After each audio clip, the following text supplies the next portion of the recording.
বন্ধুরা, আপনারা সবাই ভালো আছেন। আজকে আমি কাশকেল মাছ করব। আগেও দেখিয়েছি, আবার আজকে এনেছে, আজকে দেখাচ্ছি। ধুয়ে পরিষ্কার করে রেখেছি, এটাকে নুন হলুদ দিয়ে ভাজবো।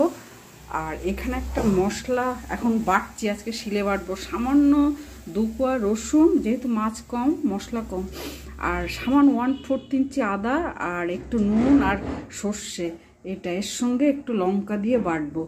এখানে লঙ্কা আছে, এই যে লঙ্কা। এই মশলাটা আমি আবার ছেঁকেও দেবো।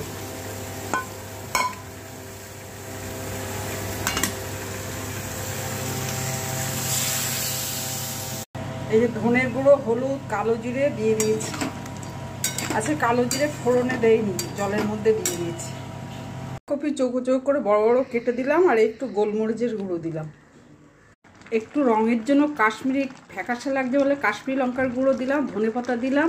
আর এইটা একটুখানি চালের গুঁড়ো দিয়েছি, একটু মাখা মাখা হওয়ার জন্য। ঝালটা কম আছে বলে আর একটু চিলি ফ্লেক্স দিলাম। আর এই একটু কাঁচা তেল দেবো, দিয়ে 1 ফুট দিয়ে নামিয়ে দেবো। গরম মশলা, এটাও বলা হয়নি, গরম মশলাও দিলাম একটু।